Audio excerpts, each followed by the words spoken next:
lecture on Hebrews. At this time, we will review the elements of the Hebrew words we learned last time.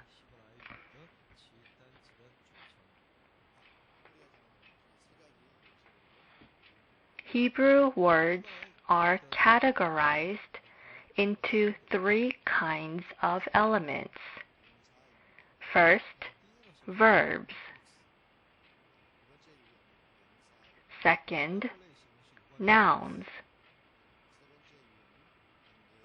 Third, relative particles. A verb is a word with a person, gender, and number.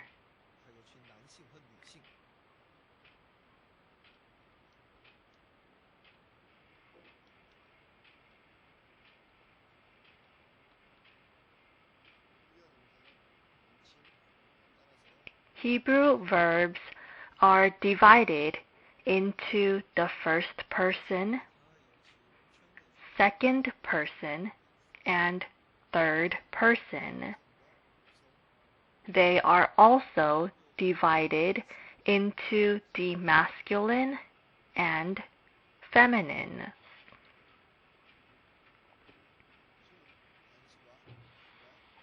The verbs are either singular or plural in number.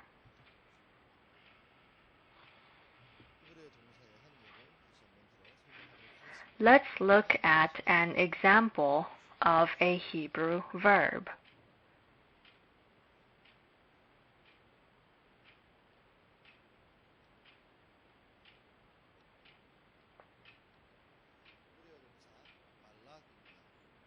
The Hebrew verb malak.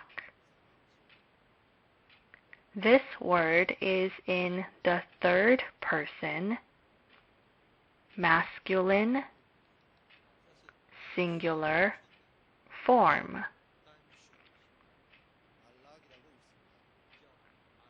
It is read as malak. Now let's see what sounds the letters make. First, mem makes the M sound. Next, the first vowel, kametz, makes a long A sound. The second consonant, lamed, makes the L sound. The second vowel under it makes the short A sound. Lastly, kaf makes the K sound. We read this as malak. This is the third person masculine singular form. Next, let's look at a third person feminine singular form.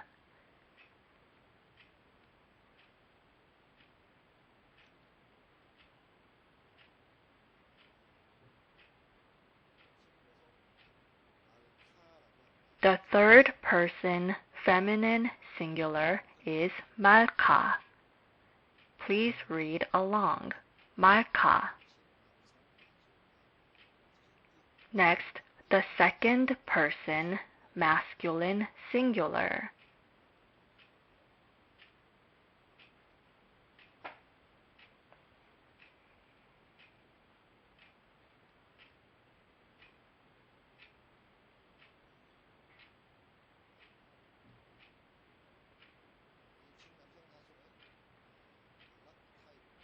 The second person masculine singular is malakta.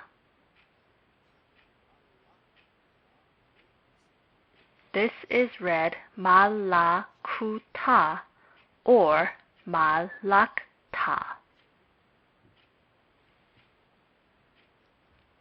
The third person masculine singular, the third person feminine singular and the second person masculine singular.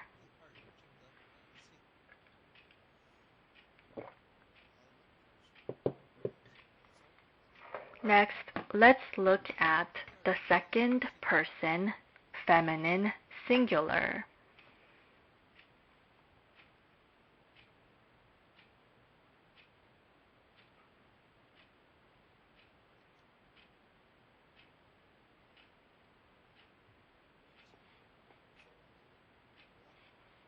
The second person feminine singular is malat. Malat.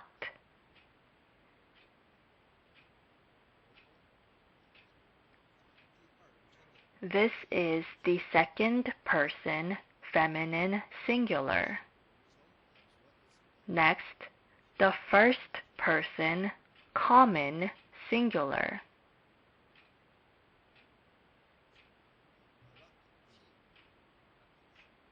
This is malakti. We can identify the person, gender, and number by the endings added to the roots of words.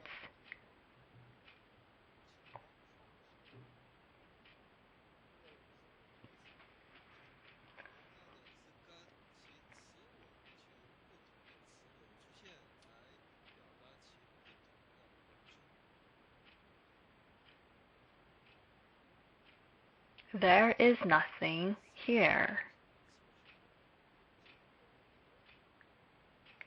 This is the basic third person masculine singular form.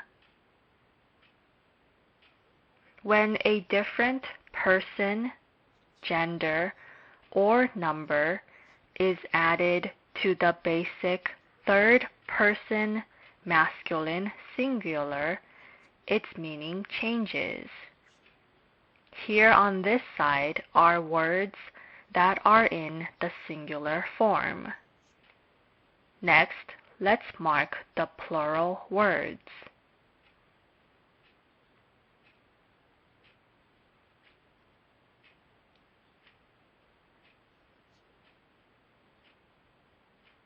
This is the third person common plural.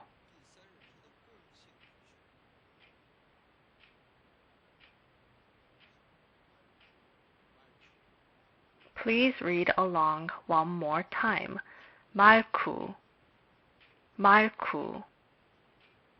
Because the third person masculine plural and the third person feminine plural are in the same form, they can be written as a common plural or can be written twice.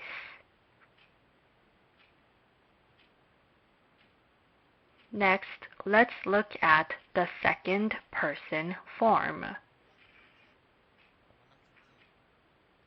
The second person form is meraktem. Meraktem.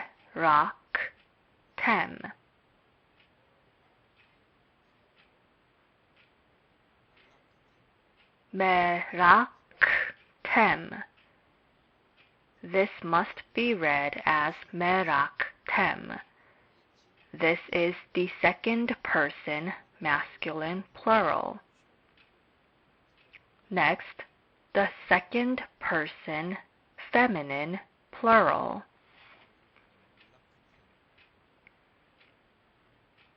The second person feminine plural is merakten. Please read along one more time. merakten. Next, the first person common plural. malaknu.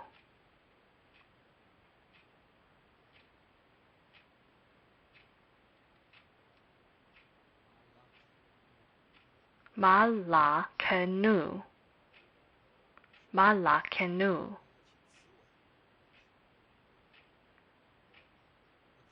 Let's write just the endings. Nu is added to the third person common plural.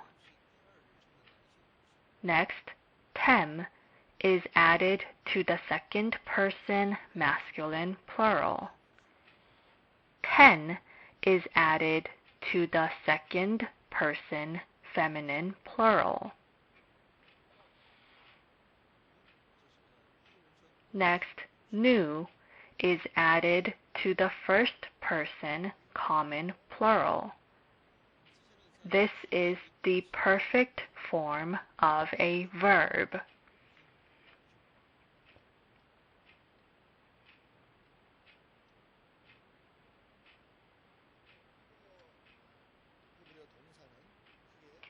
Hebrew verbs either have a perfect form or an imperfect form. We first studied the changes made to Hebrew verbs regarding the perfect form. We will study this again in the future, but please keep in mind the different endings of the perfect form. Hebrew verbs in the perfect form had different endings added to the basic consonants.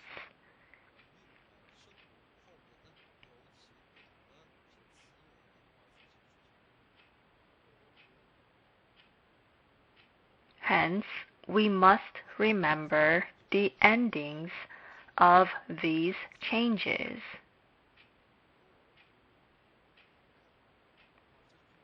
This is a blank. We will call this a blank.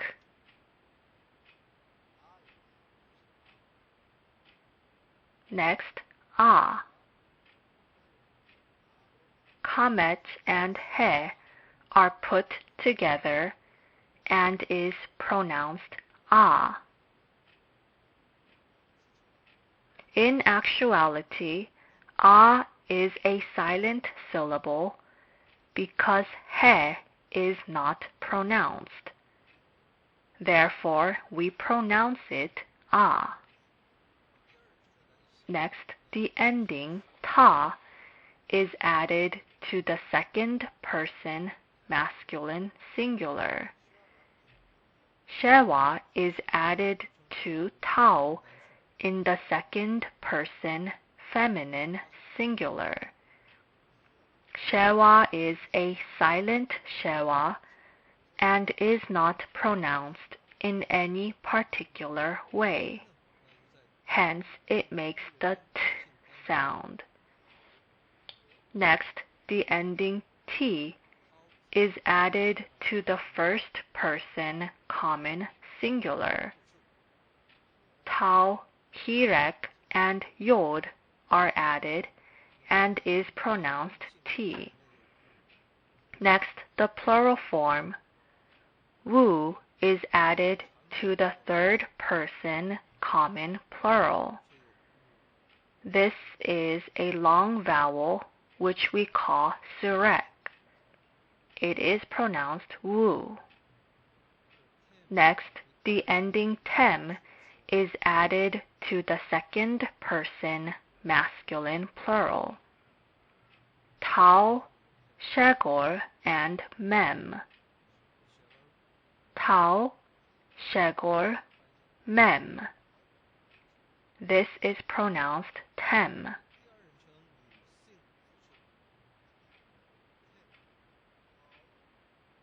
Next, the ending ten is added to the second person plural, and it consists of tau, shegor, and nun.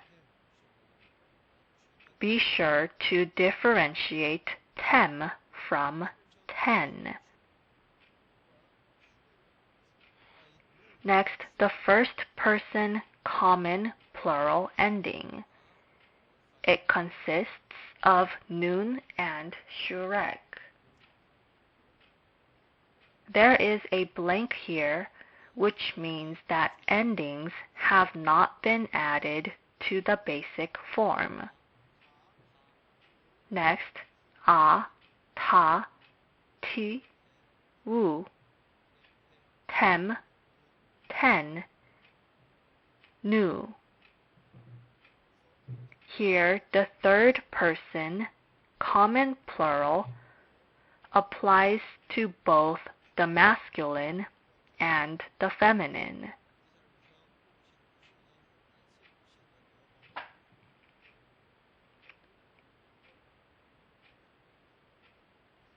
We must apply them to both the masculine and the feminine in our minds.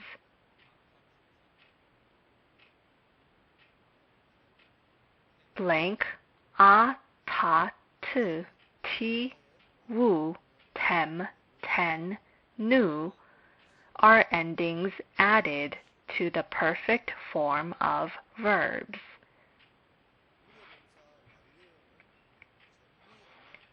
The suffixes alone tell us the changes that were made to the perfect form of Hebrew verbs.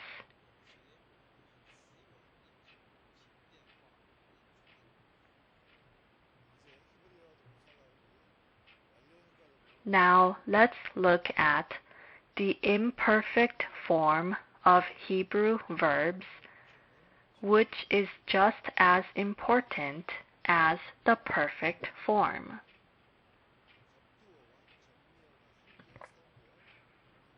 Again, we will first, both prefixes and suffixes are used to tell the person, gender, and number of the imperfect form. Again, we will use the verb malak to change the person, gender, and number.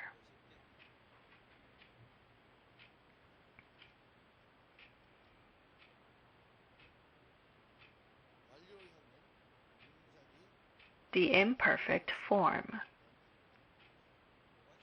The perfect form tells us that the action is complete.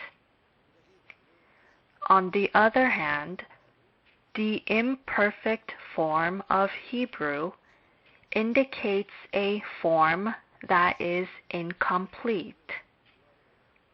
Whether the point of time is the past, present, or future, it is important to note if the form has been completed or not at that specific time.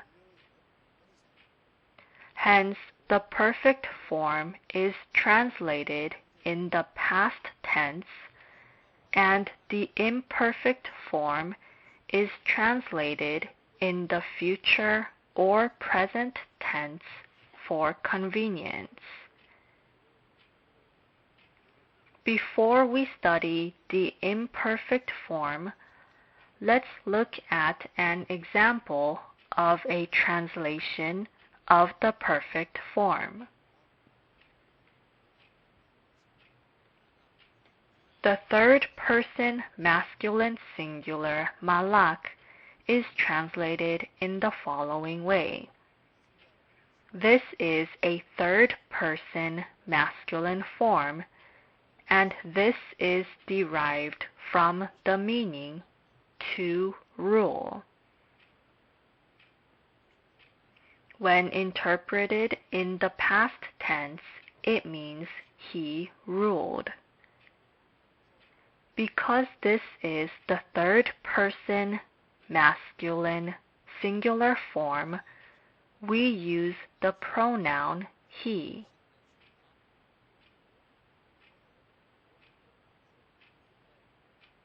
The original meaning is to rule, and in the perfect form it would be translated as ruled.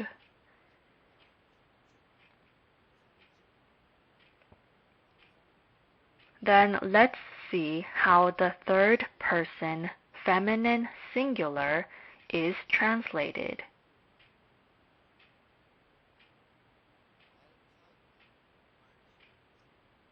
말카.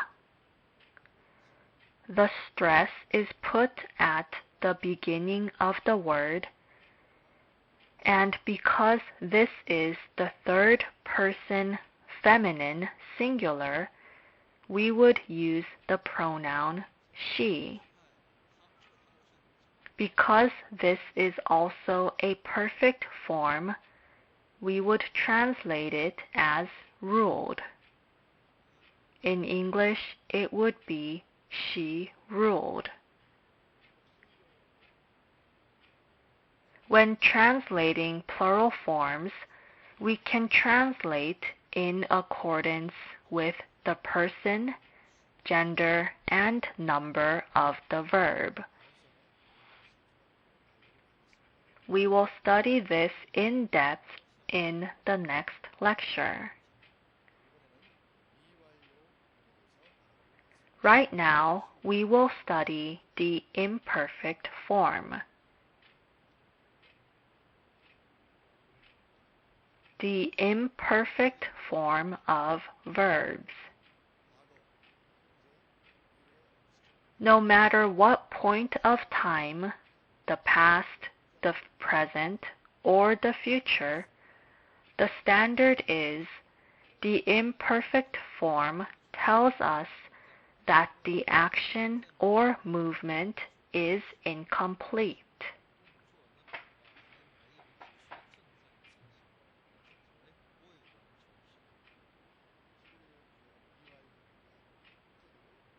Let's look at the imperfect form in Hebrew. We already studied the verb malak. The perfect form is malak. The imperfect form would have a prefix.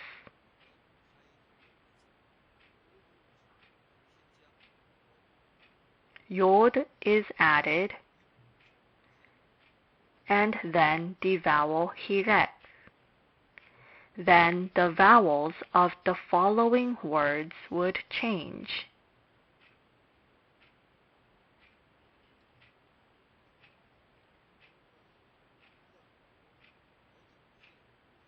Yod and hirek are added,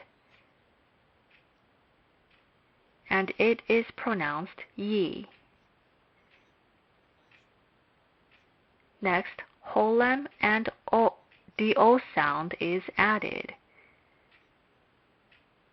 We would read this as imlok. Yod makes the Y sound, hirek makes the yi sound, mem makes the M sound, and shewa is not written in any particular way because it is a quiet shewa. Next, lamed, L. Next, holem makes the O sound. Next, kop makes the K sound. Hence, it would be imlok. It is transliterated into imlok. Next, the third person masculine singular imperfect form. Next, let's write out the third person feminine singular. The third person feminine singular is basically the same, but the vowel I changes to T.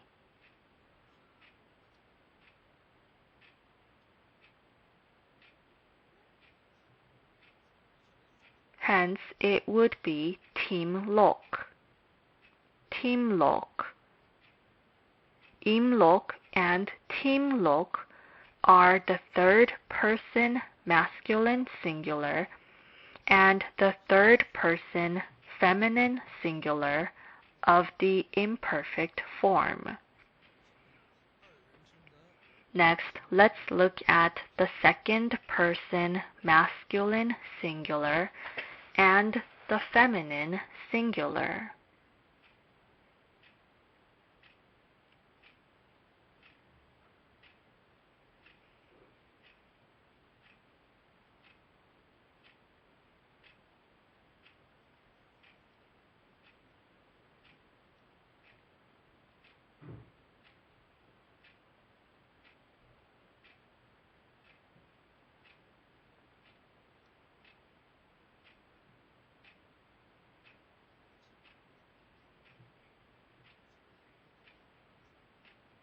The second person masculine singular is the same as the third person feminine singular.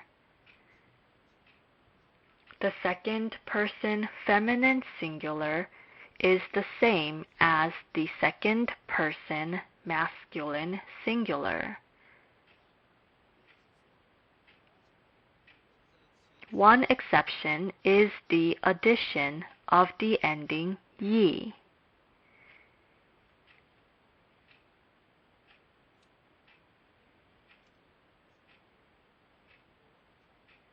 When we write that out, the suffix yi is added to the prefix t.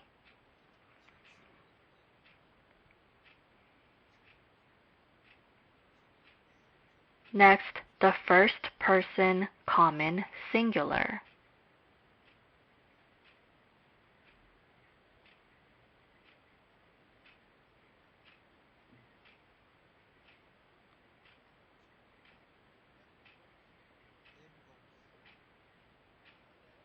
Please read along. Emlok. The vowel shegol is added to alep, and next, melok.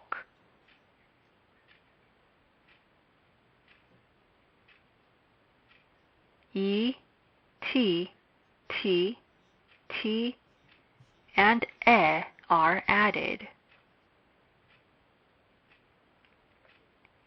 Let's read the singular verb forms of the imperfect form.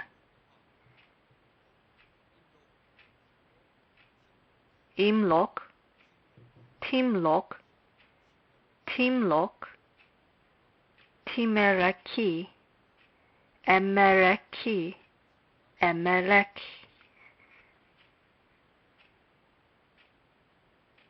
Next, let's write out the plural forms.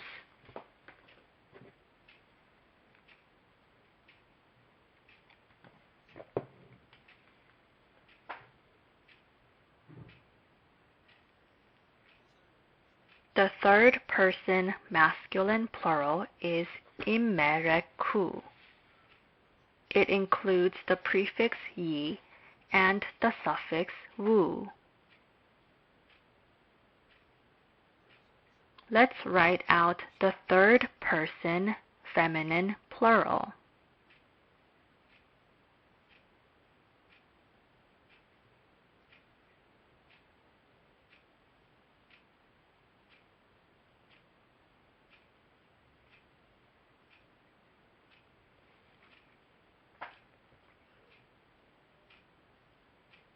Please read along. Timerokuna, timerokuna. T and na have been added here. Timerokuna.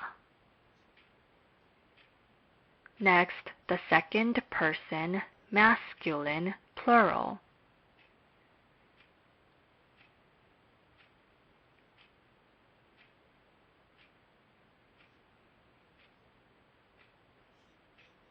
Timereku, timereku.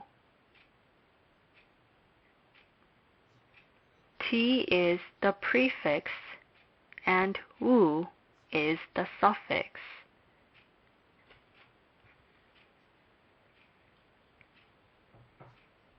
Next, the second person feminine plural.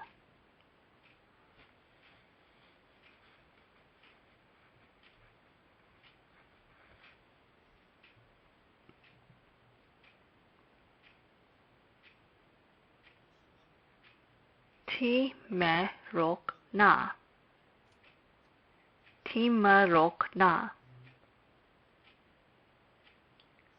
T is the prefix and na is the suffix. Next, the first person common plural.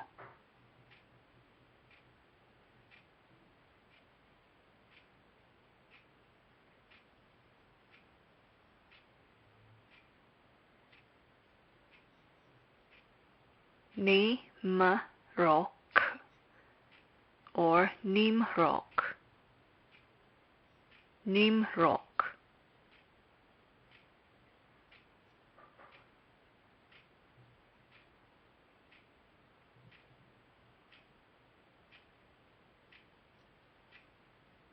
Nimrok. Ni is the prefix here.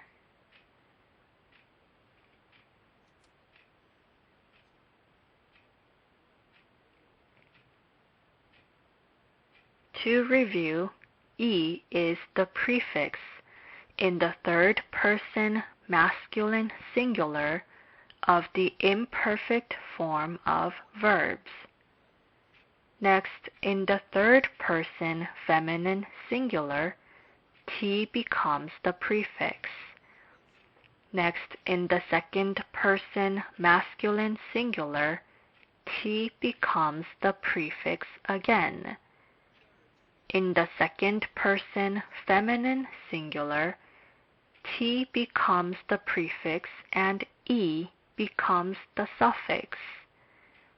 Next, in the first person common singular, Aleph is the prefix.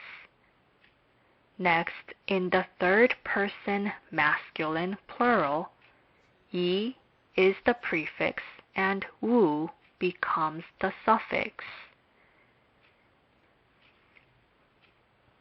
Next, in the third person feminine plural, T becomes the prefix and Na becomes the suffix. Next, in the second person masculine plural, T becomes the prefix and Wu becomes the suffix. Next, in the second person feminine plural, T is the prefix and Na becomes the suffix. Lastly, in the first person common plural, only Ni becomes the prefix. Hence, we must remember the prefixes and the suffixes. Yi, Ti, T, T, E, Aleph, E.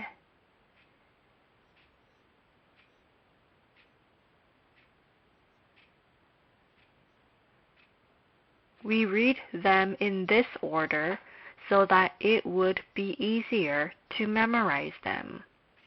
Please memorize them. Next, let's read the plural forms. I, U, Ti, Na, Ti, U, Ti, Na, Ni. I, U, Ti, Na, Ti, U, Ti, Na, Ni. We marked the prefixes and suffixes of the imperfect form so that it would be easier to memorize them.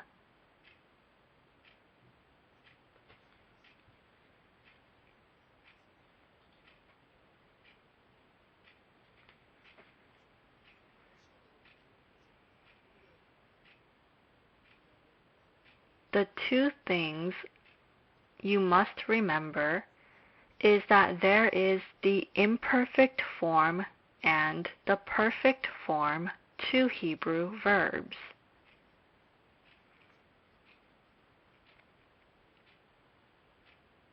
The person the gender, and the number is determined by the elements of the prefixes of the perfect form. The person, the gender, and the number are also determined by the prefixes and suffixes of the imperfect form.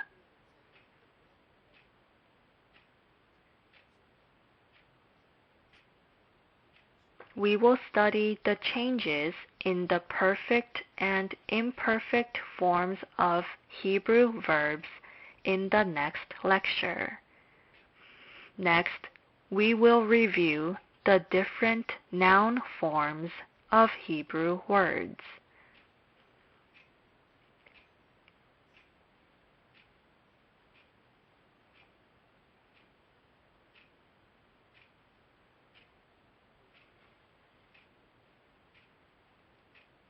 Hebrew nouns are either masculine or feminine.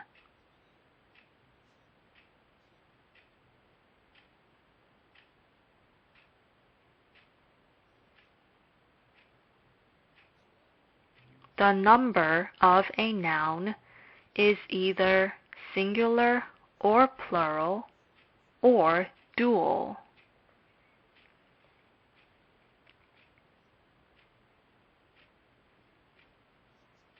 The word dual refers to a part of the body, like the eyes, that come in a pair, or it indicates certain tools that are in pairs.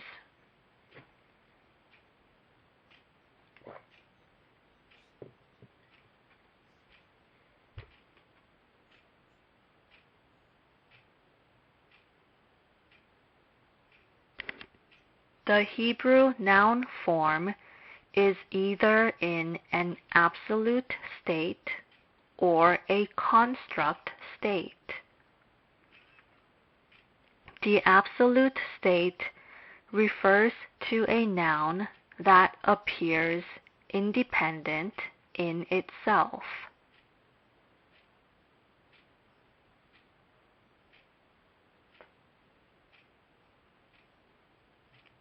The construct state is a specific state used to express possession.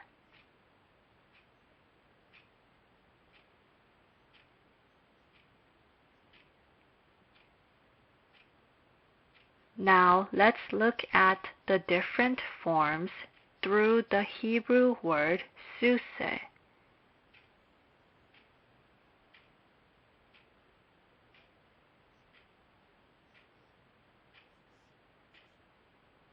The word suse means horse in Hebrew. This is the animal horse that we can ride. Suse in Hebrew is basically in the masculine singular absolute state. When we add different endings, the masculine will become feminine, the singular will become plural, and the absolute will become construct.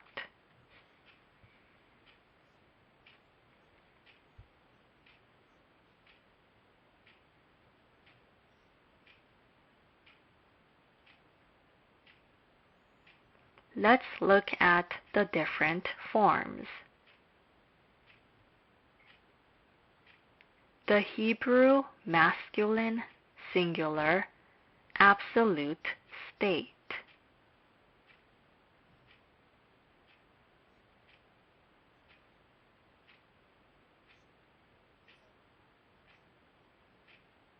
In order for this to become a feminine singular absolute state, the feminine ending is added to the word.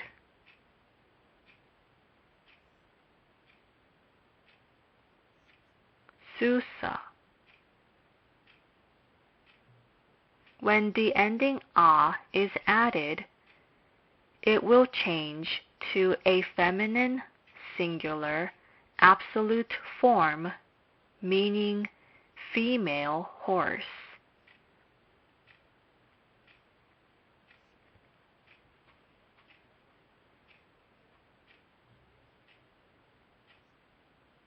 Now let's change this into a plural form.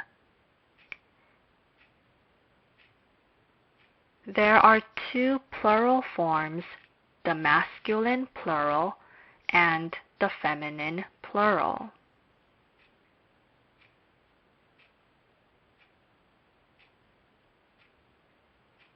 When the ending im is added, it becomes a masculine plural.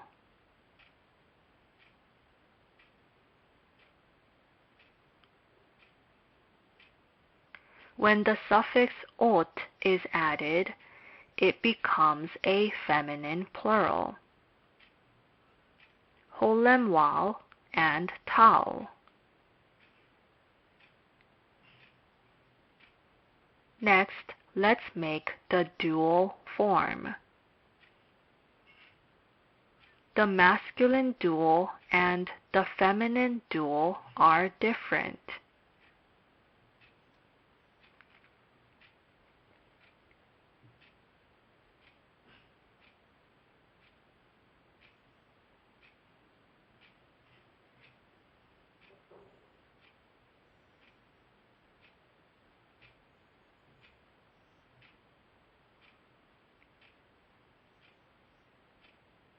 Susaim.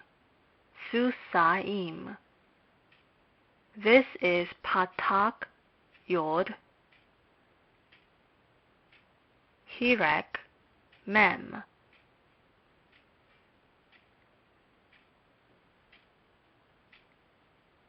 When these are added, the word becomes a masculine dual.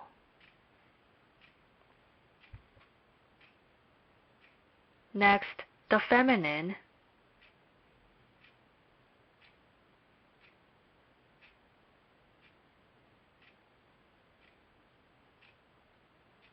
Su, sa, ta, im.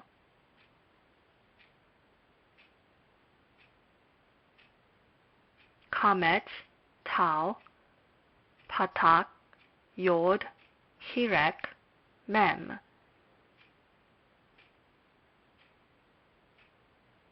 This would be the feminine dual.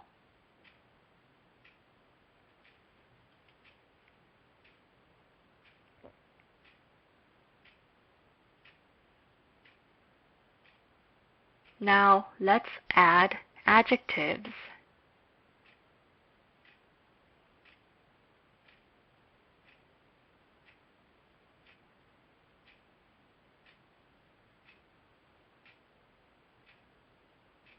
The adjective tob means good. We will use this adjective.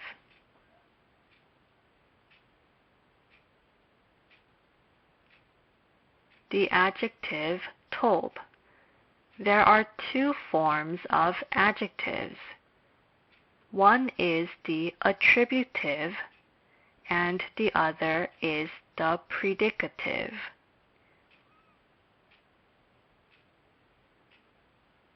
We must be careful where we place this adjective. When the adjective is placed before the noun, it is used predicatively.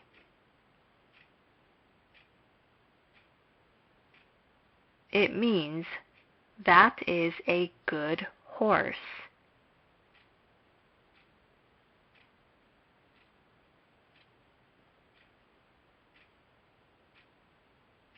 When an adjective is used attributively, it is placed behind the noun.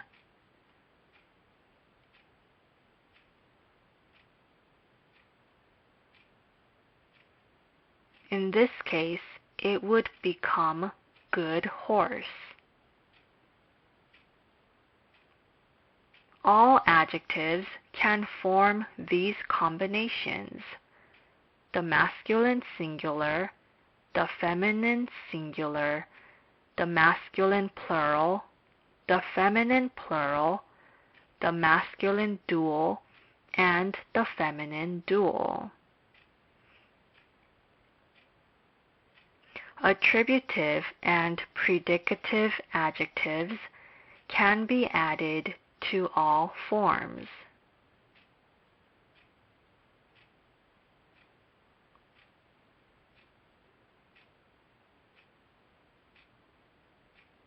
Lastly, there is something called relative particles.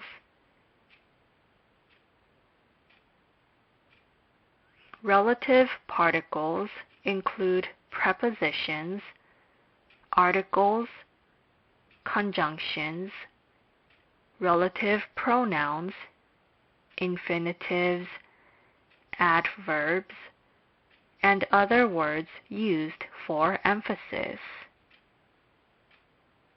We will use such basic knowledge to go over Hebrew verbs in the next lecture. With this, we will conclude the 4th lecture on Hebrew.